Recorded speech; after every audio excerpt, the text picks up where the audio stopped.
positioning herself as the one who is better prepared to handle the war on terror, saying she has the experience. What do you make of her response, John? Well, I think she's part of the problem, and I think she highlighted that in her response. She said that we need increased surveillance, we need help from Silicon Valley to help us keep an eye on Americans, and we need to stress the point of see something, say something. Well, this culture of political correctness that we live in part thanks to Hillary Clinton and the Obama administration, prevents people from being honest. If you go back to Clock Boy, when all that was going on in the state of Texas, and those teachers saw something that they thought was suspicious, they dropped a dime and they were roundly criticized as bigots. You go to what happened in San Bernardino, and you had neighbors who saw suspicious activity, and they said they were afraid of saying something because they didn't want to be branded bigots. Now that we learn more information about this guy in New Jersey, we learned that the woman that he impregnated, the mother of his child, knew that this guy was a radical. He hated gays. He traveled to Pakistan. He traveled to Afghanistan. He came back with radical beliefs. Friends who went to school with him said the same thing, yet nobody notified the authorities. No one put him on any watch list. They were afraid to do it. I want someone to respond to you. And Angela, you seem to take offense. What do you think? Well, I was taking offense to the term clock boy. I'm interested to see what John thinks happened there. But I think the bigger issue here is what Donald Trump's response was today, which was to encourage profiling. Profiling that has been debunked through research. And I know the Trump team is allergic to actual facts and research and data.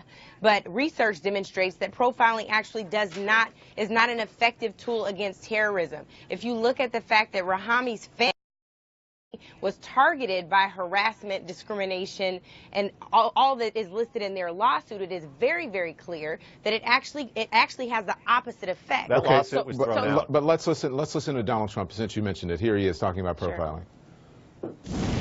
Our local police, they know who a lot of these people are. They're afraid to do anything about it because they don't want to be accused of profiling. And they don't want to be accused of all sorts of things. You know, in Israel, they profile. They've done an unbelievable job, as good as you can do. Sure. But Israel has done an unbelievable job, and they'll profile. They profile. They see somebody that's suspicious, they will profile. They will take that person in. They'll check out, do we have a choice? Look what's going on. Do we really have a choice? We're trying to be so politically correct in our country, and this is only going to get worse. His question is, do you have a choice? Are we so politically correct that we don't have a choice, Angela? Continuing on. Here's the problem. So what Trump is talking about in Israel is done at airports. So this wouldn't have prevented these particular attacks or potential attacks from happening whatsoever. He's talking about racial and religious litmus tests and bias and trying to profile on those particular issues. That's not what Israeli profiling or profiling does. It's a totally different type of profiling. John, you want to respond to that?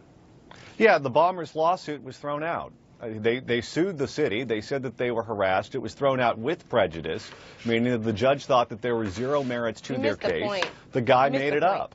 No, but you missed the point. No, that is the point. No, that wasn't my point. Maybe that's your point. But my point was that the types of harassment that Donald Trump is suggesting, racial profiling, the type of profiling that Donald Trump is suggesting, religious profiling, the type of profiling that your candidate suggests, has the opposite effect. It does not combat terrorism. There is research that demonstrates, and I know that you all aren't aware, but that is actually those are the facts. There are other people on the panel that I want to get in. Bruce, to you. Trump also spoke today about using an ideology test to vet people coming into this country. How do you think that approach is going to play with voters? Well, first off, I'm glad everyone came out okay, and kudos to our responders of the incident the other night.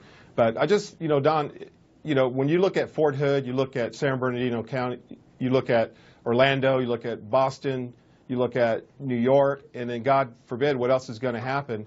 My God, what's next? I mean, this has been going on with the Clinton, Obama administration for the past, since they've been in office. From 2001, 2008, we didn't have this. So something's got to change, guys. This is really serious. This is really serious. I mean, I think that a lot of people try to ignore the fact that we have ISIS, the fact that we have this vacuum in the Middle East is because of the Bush administration. That's first. Well, because we pulled out, Bakari. Second, and even more importantly, getting to the heart of what Donald Trump is saying.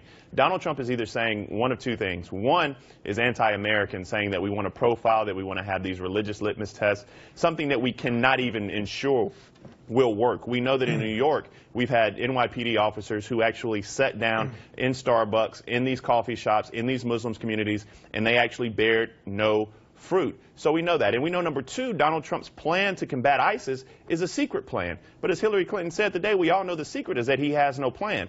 So Hillary Clinton is nuanced. But one thing that Hillary Clinton does have to do, and she has to do it next Monday, is Americans are thirsting for just a bit more. So not only does she have to talk about the successes under the Obama administration, but she also has to talk about the things that she will do that add on to that and bring more safety, security, and at least people feel as if they're safer in this country. Okay, I want everybody to stand